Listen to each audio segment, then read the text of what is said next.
नमस्कार। आज हम एक ऐसी कह सकते हैं एक यात्रा पर निकल रहे हैं जो आस्था, रहस्य और विस्मय से भरी हुई है। हम बात कर रहे हैं ओडिशा के पुरी में स्थित श्री जगन्नाथ मंदिर की। ये भारत के सबसे जाने माने और हाँ, शायद सबसे रहस्यमयी तीर्थ स्थलों में से एक है। जी बिल्कुल। ये सिर्फ ईंट और पत्थर की कोई ऐसी बनावट नहीं है, बल्कि एक जीता जागता इतिहास है।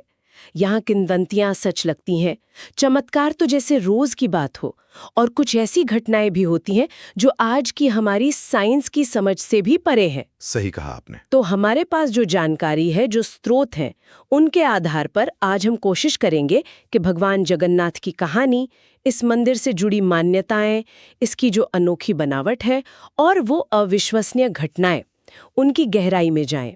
ये घटनाएं जिसे समय और तर्क को चुनौती देती सी लगती हैं। तो चलिए इस अद्भुत कथा को जरा खोल कर देखते हैं। हाँ बिल्कुल सही कहा। ये मंदिर सिर्फ एक पूजा की जगह नहीं है, ये तो हजारों सालों से चली आ रही आस्था, संस्कृति और रहस्य का एक कह सकते हैं अनूठा संगम है।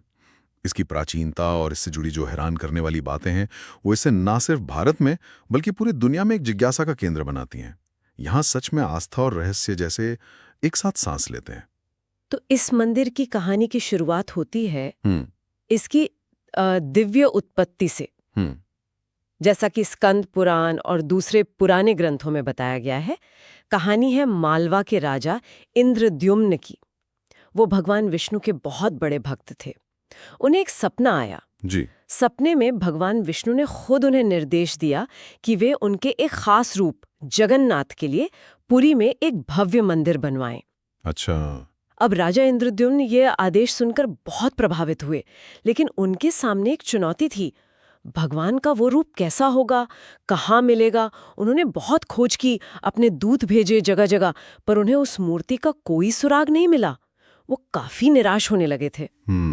तभी एक आकाशवाणी हुई। एक रहस्यमयी आवाज ने उन्हें कहा कि निराश न हो, भगवान विष्णु खुद ही पुरी के समुद्र तट पर एक विशाल लकड़ी के लट्ठे के रूप में, जिसे दारू ब्रह्म कहा गया, उसमें प्रकट होंगे। दारू ब्रह्म। हाँ। और हुआ भी बिल्कुल वैसा ही। समुद्र की लहरों पर तैरता हुआ एक अजीब सा, मतलब खुशबूदार और दिव्य ऊर्जा वाला लकड़ी का लट्ठा किनारे आ लगा। सब देख के हैरान रह गए। राजा और उनके लोग उसे उठाकर मंदिर तक तो ले आए, पर असली मुश्किल अब शुरू हुई। उस दारू ब्रह्म को तराश कर मूर्ति कौन बनाएगा? हाँ, ये बड़ी समस्या थी। कई बड़े बड़े कारीगरों ने कोशिश की, पर उनके औजार जैसे ही उस लकड़ी को छूते टूट जाते थे। ऐसा लग रहा था जैसे वो लकड़ी काटी ही नहीं जा सकती। अभेद्य थी वो। जब सब हार मान चुके थे, तभी एक बूढ़े लेकिन तेजस्वी बढ़ई वहां आए। उन्होंने बताया कि वो देवताओं के शिल्पकार हैं, स्वयं भगवान विश्वकर्मा। उन्होंने कहा कि वो मूर्तियां बना देंगे, पर उनकी एक बहुत सख्त शर्त थी। शर्त? क्या शर्त थी? शर्त ये थी कि वो मंदिर के दरवाजे बंद करके 21 दिनों तक अकेले काम करेंगे, और इस दौरान कोई भी दरवाजा खोलने की कोशिश नहीं करेगा, चाहे अंदर से कोई आवाज आए या ना आए। 21 दिन। ठीक। राजा ने वचन दे दिया। काम शुरू हुआ। पहले कुछ दिन तो अंदर से ठक ठक की आवाजें आती रहीं, लेकिन फिर धीरे धीरे वो आवाजें आनी बंद हो गईं। दिन बीतते गए। अब बाहर राजा और रानी गुंडीचा इंतजार कर रहे थे। उनका धीरज टूटने लगा। चिंता होने लगी होगी। हाँ, उन्हें लगा कि कहीं उस बूढ़े बड़ई को अंदर कुछ हो तो नहीं गया। तो 21वें दिन से बस एक दिन पहले रानी के कहने पर राजा अपनी उत्सुकता और चिंता रोक नहीं पाए और उन्होंने दरवाजा खोल दिया। अरे, वचन तोड़ दिया। हाँ, और जैसे ही दरवाजा खुला, अंदर जो देखा वो हैरान रह गए। वो बूढ़े बड़ई गायब हो चुके थे और उनकी जगह पर थीं 3 अधूरी मूर्तियां, भगवान जगन्नाथ, उनके बड़े भाई बलभद्र और उनकी बहन सुभद्रा की। उनके हाथ और पैर पूरे नहीं बने थे। राजा को अपनी इस जल्दबाजी पर बहुत दुख हुआ। और यहीं पर देखिए, ये कहानी एक बहुत गहरा आध्यात्मिक मोड़ लेती है। जैसा आपने बताया और जैसा स्रोत बताते हैं, ये अधूरापन सिर्फ एक घटना नहीं है, ये एक प्रतीक है, एक बहुत गहरा सिंबल। अच्छा, किस तरह का प्रतीक? ये दिखाता है कि ईश्वर की जो प्रकृति है, वो हमारी इंसानी समझ और हमारी जो पूर्णता की परिभाषाएं हैं, उनसे कहीं परे है। उनकी दिव्यता अपूर्णता में भी उतनी ही है जितनी पूर्णता में। यह हमें एक तरह से सिखाता है कि जिसे हम अधूरा समझ रहे हैं, वो भी अपने आप में पूरा और दिव्य हो सकता है। हाँ, ये बात तो है। और इसीलिए इन्हीं अधूरी मूर्तियों में भगवान का वास माना गया और इसी रूप में उनकी पूजा आज तक होती आ रही है। इस दिव्य स्थापना के बाद फिर मंदिर का भव्य निर्माण शुरू हुआ। जैसा कि इतिहास बताता है, अभी जो मंदिर है उसका निर्माण 11वीं शताब्दी में कलिंग राजा अनंत वर्मन चोडगंग देव ने शुरू करवाया था जी। और बाद में राजा अनंग भीम देव ने इसे पूरा किया। ये मंदिर अपनी कलिंग शैली की वास्तुकला के लिए बहुत मशहूर है। इसकी भव्यता तो देखते ही बनती है, लोग एकदम मंत्रमुग्ध हो जाते हैं। हाँ, वास्तुकला तो लाजवाब है। लेकिन मंदिर की भव्यता से भी ज्यादा हैरान करने वाली हैं वो घटनाएं जो इससे जुड़ी हैं। ऐसी घटनाएं जो विज्ञान के नियमों को चुनौती देती सी लगती हैं। अब यहाँ बात और भी दिलचस्प हो जाती है। चलिए एक एक करके इन रहस्यों को देखते हैं। हाँ, जरूर। सबसे पहले मंदिर के शिखर पर जो ध्वज लहराता है उसे पतित पावन बाना कहते हैं। वो हमेशा हवा जिस दिशा में बह रही होती है उसके विपरीत दिशा में लहराता है। विपरीत? ये कैसे हो सकता है? हाँ, यही तो रहस्य है। हवा पूरब से चले या पश्चिम से, ध्वज हमेशा उल्टा ही लहराएगा। इसका कोई वैज्ञानिक कारण आज तक कोई ठीक से समझा नहीं पाया है। ये तो वाकई अजीब है। फिर एक और रहस्य है छाया का। मुख्य मंदिर जो लगभग 214 फीट ऊंचा है, इतना ऊंचा होने के बाद भी दिन में किसी भी समय उसकी छाया जमीन पर नहीं पड़ती। छाया नहीं पड़ती? बिल्कुल भी नहीं? बिल्कुल भी नहीं। सुबह हो, दोपहर हो, शाम हो, मंदिर की परछाई जैसे गायब रहती है। अब ये वास्तुकला का कोई कमाल है या कुछ और, ये आज भी एक पहेली ही है। अविश्वसनीय। और सुदर्शन चक्र, मंदिर के शिखर पर जो नील चक्र लगा है वो अष्टधातु का बना है, करीब 20 फीट ऊंचा और वजन 1 टन से भी ज्यादा। 1 टन? बाप रे। हाँ, तो पहला रहस्य तो यही है कि भाई सदियों पहले बिना किसी मॉडर्न क्रेन या तकनीक के इतने भारी चक्र को इतनी ऊंचाई पर चढ़ाया कैसे गया। सही सवाल है। और दूसरा, जो शायद इससे भी ज्यादा हैरान करने वाला है, वो ये कि आप पूरी शहर में कहीं भी खड़े हों, किसी भी कोने से इस चक्र को देखें, आपको हमेशा ऐसा ही लगेगा कि चक्र का मुंह आपकी ही तरफ है। हर तरफ से? ये कैसे संभव है? पता नहीं, ये कोई दृष्टि भ्रम है या कोई दिव्य ज्यामिति, ये समझ से बाहर है। एक और अनोखी बात है हवा से जुड़ी। मंदिर समुद्र के बिल्कुल पास है, तो वहां जाहिर है तेज हवाएं चलती हैं। लेकिन जैसे ही आप मंदिर के सिंह द्वार मतलब मेन गेट से अंदर जाते हैं, समंदर की लहरों का शोर और वो हवा का जोर लगभग थम सा जाता है। अंदर जाते ही? हाँ, अंदर जाते ही आपको एकदम शांति महसूस होती है, जैसे बाहर की दुनिया से कट गए हों। पर जैसे ही आप उसी गेट से बाहर निकलते हैं, वही हवा, वही शोर फिर से शुरू हो जाता है। ऐसा लगता है जैसे मंदिर के चारों ओर कोई अदृश्य दीवार हो। ये सारे अवलोकन जो हैं ये बहुत महत्वपूर्ण हैं। ये सिर्फ लोक कथाएं या सुनी सुनाई बातें नहीं हैं।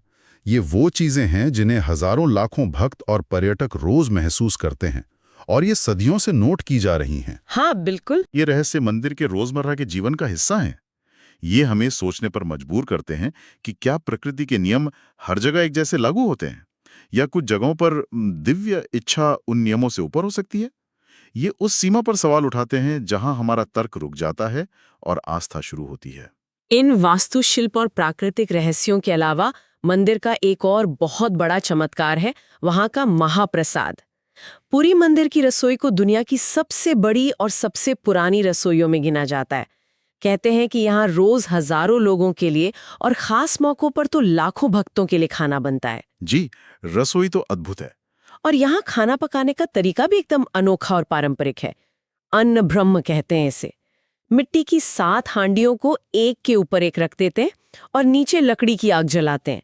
कोई आजकल के बर्तन या गैस वगैरह का इस्तेमाल नहीं होता। 7 हांडिया एक के ऊपर एक? अच्छा। हाँ, लेकिन सबसे बड़ा चमत्कार या रहस्य कह लीजिए ये है कि इस पूरे इंतजाम में हमेशा सबसे ऊपर वाली हांडी का खाना पहले पकता है। सबसे ऊपर वाली का? आग तो नीचे है। हाँ, यही तो बात है। विज्ञान तो ये कहता है कि सबसे नीचे वाली पहले पकनी चाहिए, लेकिन यहाँ प्रक्रिया ठीक उल्टी है। जब सबसे ऊपर वाली हांडी का प्रसाद तैयार हो जाता है, उसके बाद ही नीचे की हांडियों का पकना शुरू होता है। ये तो सच में चमत्कार है। और एक और अविश्वसनीय बात है महाप्रसाद से जुड़ी हुई। कहा जाता है कि मंदिर में जितना भी प्रसाद बनता है वो कभी बेकार नहीं जाता और ना ही कभी कम पड़ता है। कभी कम नहीं पड़ता मतलब?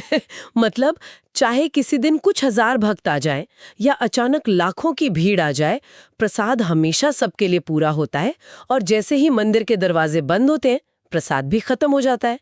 एक दाना भी बर्बाद नहीं होता। इसके पीछे मान्यता यही है, गहरी आस्था है कि प्रसाद कितना बनेगा, कैसे पकेगा, ये सब स्वयं भगवान जगन्नाथ की इच्छा से तय होता है। हाँ, यही माना जाता है। वो ये पक्का करते हैं कि उनका कोई भी भक्त भूखा ना लौटे और अन्न का एक दाना भी बर्बाद ना हो। अगर हम इसे बड़े नजरिए से देखें तो ये सिर्फ एक अच्छा किचन मैनेजमेंट ही नहीं है, ये भक्तों की उस गहरी आस्था का प्रतीक है कि भगवान उनकी शारीरिक और आध्यात्मिक दोनों जरूरतें पूरी करते हैं। बिल्कुल। ये दिखाता है कि कैसे आस्था, व्यवस्था और समुदाय की सेवा ये सब मिलकर काम कर सकते हैं। ये सबका पालनहार होने की जो धारणा है उसका एक जीता जागता सबूत है। अब बात करते हैं एक ऐसे त्योहार की जिसने पुरी को दुनिया के नक्शे पर एक खास पहचान दी है, विश्व प्रसिद्ध रथ यात्रा। हर साल आषाढ़ के महीने में ये यात्रा होती है और ये एक अद्भुत नजारा होता है। हाँ, रथ यात्रा तो बहुत ही भव्य होती है। इस दौरान भगवान जगन्नाथ, उनके भाई बलभद्र और बहन सुभद्रा तीनों अपने मुख्य मंदिर से बाहर आते हैं और बड़े बड़े खूब सजे हुए रथों पर बैठते हैं। फिर वो अपनी मौसी के घर गुंडीचा मंदिर की तरफ यात्रा करते हैं। लाखों लोग इन रथों को खींचने के लिए उमड़ पड़ते हैं। पुरी की सड़कें तो जैसे इंसानों का समंदर बन जाती हैं। हवा में बस जय जगन्नाथ के नारे गूंजते हैं। जी, मैंने तस्वीरें और वीडियो देखे हैं, अविश्वसनीय भीड़ होती है। इस रथ यात्रा का धार्मिक और सामाजिक महत्व भी बहुत गहरा है। ये उस पल का प्रतीक है जब भगवान खुद अपने भक्तों के बीच आते हैं, उनसे मिलने। इस यात्रा में जाति, धर्म, लिंग, अमीर, गरीब कोई भेदभाव नहीं रहता। हर कोई बस भक्ति में डूबा होता है और रथ खींचना चाहता है। ये भक्ति, समानता और एकता का एक ऐसा जबरदस्त प्रदर्शन है कि कुछ देर के लिए लगता है जैसे वक्त और सारे फर्क खत्म हो गए हों। बिल्कुल, रथ यात्रा सिर्फ एक धार्मिक रस्म नहीं है, ये एक सामाजिक और सांस्कृतिक महाकुंभ है। ये भगवान और भक्त के बीच सीधे अनौपचारिक रिश्ते का प्रतीक है, जहां भगवान अपना राजसी ठाट बाट छोड़कर भक्तों के साथ सड़क पर चलते हैं। हाँ, बिल्कुल यही भाव होता है। ये समुदायों को जोड़ने वाला एक बहुत शक्तिशाली जरिया है। इसका पैमाना, इसकी ऊर्जा और इसमें जो भक्ति का स्तर होता है, वो इसे दुनिया के सबसे अनोखे और असरदार धार्मिक आयोजनों में से एक बनाता है। ये दिखाता है कि कैसे एक परंपरा लाखों लोगों को एक साझे मकसद और अनुभव में एक साथ ला सकती है। इन सभी चमत्कारों और उत्सवों के बीच मंदिर अपने अंदर एक और भी गहरा, सबसे छुपा हुआ रहस्य समेटे हुए है। वो है ब्रह्म पदार्थ। ब्रह्म पदार्थ, हाँ, इसके बारे में काफी सुना है। बहुत रहस्यमयी माना जाता है इसे। हाँ, माना जाता है कि ये कोई आम भौतिक चीज नहीं है, बल्कि एक दिव्य तत्व या ऊर्जा है, जिसमें स्वयं भगवान कृष्ण या विष्णु का अंश है। कुछ लोग मानते हैं कि ये भगवान कृष्ण के नश्वर शरीर का अवशेष है। ये पदार्थ भगवान जगन्नाथ की जो लकड़ी की मूर्ति है, उसके अंदर एक खास जगह पर रखा जाता है। मूर्ति के अंदर? हाँ, और इसे बहुत ही गुप्त रखा जाता है।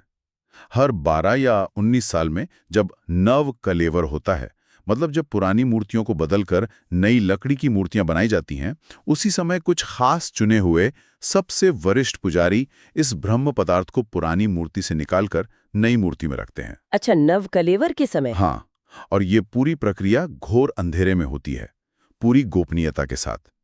कहते हैं कि जिन पुजारियों को ये काम सौंपा जाता है, उनकी आंखों पर पट्टी बांध दी जाती है। उनके हाथों को भी कपड़े से ढक दिया जाता है ताकि वो इसे देख ना सकें या सीधे छू ना सकें।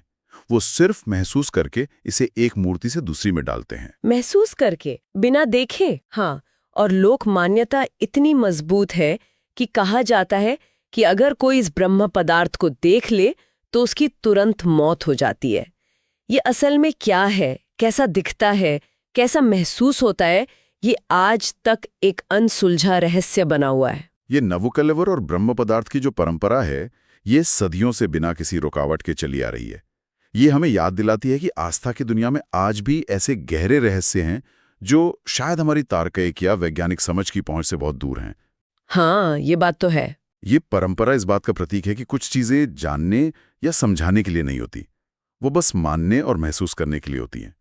ये एक महत्वपूर्ण सवाल खड़ा करता है, हमारी जानने की इच्छा और आस्था के रहस्यों के बीच संतुलन कहाँ है? क्या हर चीज को तर्क से साबित करना जरूरी है, या कुछ रहस्यों का बना रहना ही उनकी दिव्यता का प्रमाण है? तो आज हमने पुरी जगन्नाथ मंदिर की इस यात्रा में कई पड़ावों को छुआ। हमने मंदिर की वो रहस्यमयी उत्पत्ति और अधूरी मूर्तियों के पीछे का मतलब समझने की कोशिश की। हमने उन हैरान करने वाली वास्तुशिल्प और प्राकृतिक घटनाओं पर भी बात की जो विज्ञान को भी सोचने पर मजबूर कर देती हैं, जैसे हवा के उल्टे लहराता वो ध्वज, वो गायब हो जाने वाली छाया, वो हर दिशा से दिखने वाला सुदर्शन चक्र और मंदिर के अंदर हवा का शांत हो जाना। जी। हमने महाप्रसाद के चमत्कार देखे, कैसे खाना ऊपर से नीचे पकता है और कैसे वो कभी कम नहीं पड़ता। हमने रथ यात्रा के उस भव्य और सबको जोड़ने वाले रूप को महसूस किया, और आखिर में हमने मंदिर के सबसे गहरे रहस्य ब्रह्म पदार्थ की परतों को खोलने की कोशिश की। हाँ, और जैसा कि हमारी इस पूरी बातचीत से साफ है, पूरी जगन्नाथ मंदिर सिर्फ एक पुराना स्मारक या तीर्थ स्थान भर नहीं है। ये एक जीती जागती धड़कती हुई ऊर्जा का केंद्र है, एक ऐसी जगह जहाँ आस्था आपको हर कण में महसूस होती है, जहाँ तर्क और विज्ञान भी जैसे सिर झुका लेते हैं, और जहाँ दिव्यता और रहस्य का एक लगातार नाच चलता रहता है। तो इन सब बातों का सार क्या निकलता है? कोई गहरा आस्तिक हो या सिर्फ इतिहास और रहस्य में रुचि रखने वाला कोई जिज्ञासु, एक बात तो साफ लगती है कि पृथ्वी पर कुछ जगहें ऐसी हैं जो हमारी आम समझ और तर्क के दायरे से परे काम करती हैं, और पुरी यकीनन ऐसी ही एक जगह है। और ये हमें एक विचार के साथ छोड़ जाता है, क्या ऐसी जगहें हमें ये याद दिलाने के लिए हैं कि ब्रह्मांड की हर पहेली को सुलझाना या हर घटना को समझना जरूरी नहीं है? शायद कुछ अनुभव, कुछ आस्थाएं बस महसूस करने और उनमें खो जाने के लिए होती हैं। सोचने वाली बात है। आज की इस बेहद तार्किक और वैज्ञानिक दुनिया में ऐसे अनसुलझे रहस्यों का क्या महत्व है? क्या ये हमें विनम्र बनाते हैं या हमारी समझ की सीमाओं का एहसास कराते हैं? ये एक ऐसा सवाल है जिस पर यकीनन सोचा जा सकता है। इसी विचारणीय प्रश्न के साथ आज की ये गहन चर्चा हम यहीं समाप्त करते हैं।